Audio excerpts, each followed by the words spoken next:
Hi! In this class, we are going to talk about the main categories of services available in the cloud. We will also discuss the different types of users involved in the management of cloud services and see how they interact with them. From a high-level perspective, cloud services can be organized in three main categories that are characterized by different balance between flexibility and pre-built solutions. The first category is named Software as a Service. A software as a service is an application that is deployed and managed by a third-party vendor and whose interface is accessed by the client from the web. Software as a service eliminates the need to install the application on individual computers, since it can be easily accessed on the web and only requires an internet connection. An example of potential software as a service is an application that is able to classify images using a given convolutional neural network, or CNN. The user only needs to provide the CNN parameters and the images that he/she wants to inspect. As you can see, this type of services is pretty handy.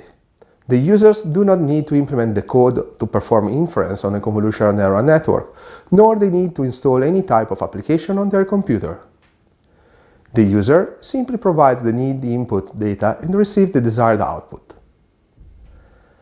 Examples of software as a service are the Microsoft Office 365 solution, which provides online access to well-known Microsoft Office suite.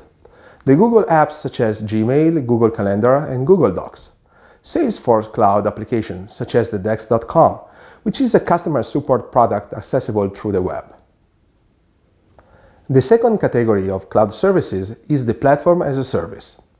A platform as a service is a platform that allows customers to develop, run, and manage applications without the need to maintain the underlying infrastructure on which the application and software components are executed.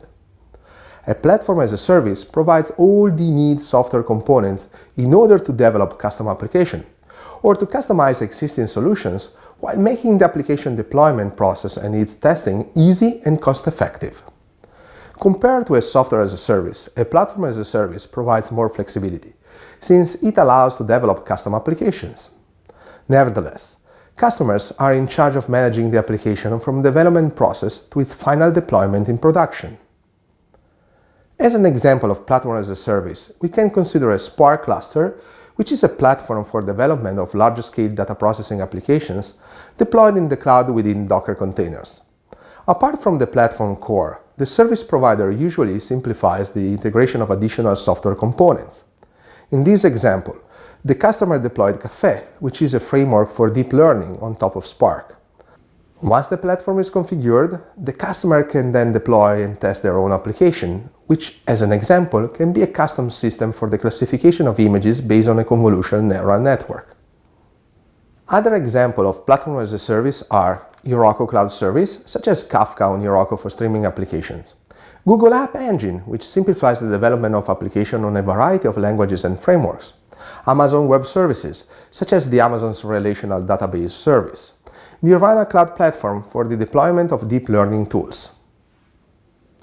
The third and last category of cloud services is the Infrastructure as a Service.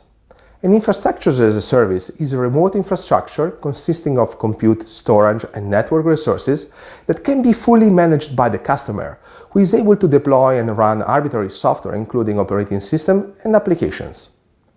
Compared to the previous types of cloud computing services, an infrastructure as a service provides the highest level of flexibility at the cost of the responsibility of managing the full software stack.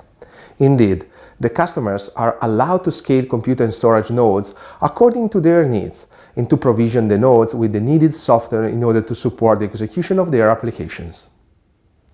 However, within an infrastructure as a service, the provider still maintains the virtualization layer that abstracts away the physical hardware resources on which the compute and storage nodes are instantiated. In this example, our customer will also need to manage the operating system and the Spark cluster needed to run their image classification application, as well as deciding how to scale their resources according to the system load. Examples of infrastructure as a service are Amazon EC2, Google Compute Engine, OpenStack, Microsoft Azure, and Xilinx FPGA devices available on Amazon EC2 F1 instances. As we have seen, by moving from simple software as a service to the infrastructure as a service model, the customer is subject to an increasing level of responsibility that spans from managing the application, managing the framework on which the application is executed, and finally, managing the infrastructure that powers up the entire system. When dealing with the infrastructure as a service, such responsibilities are often assigned to different people within an organization. Let's now have a closer look to the main components of a generic infrastructure as a service and on how an infrastructure developer deals with it. The main component of the system owned by the provider are the storage nodes, compute nodes, and networking resources. Once a customer requests a new compute and storage instance, the load balancer identifies the proper physical location for the instances according to the system load and assigns them to the customer. Once assigned, the customer is free to work on them and to manage both the operating system and the software application installed. Whenever customers need to scale their system or to deploy new services, they can request additional instances at a subsequent time. As an example, if we go back to our image classification example, it may happen that because of the complexity and the number of images that we have to process, we may need more processing power and storage to be able to guarantee a certain performance level in providing the classification of the given images. This can be done by, let's say simply, adding additional instances to our system. Furthermore, the provider allows multiple users from different organizations to request cloud resources. The load balancer will assign them considering the cluster availability and status. Finally, in case it is needed, a user can remove any compute and storage instance no more in use in order to save costs. The freed resources can be then requested by other customers whenever needed. This final example concludes this class, but before leaving, I'd like to remind you the main topics described in this lecture. In this class, we presented the main categories of services available in the cloud. We discussed the different types of users involved in the management of cloud services, and it has been shown how they interact with them.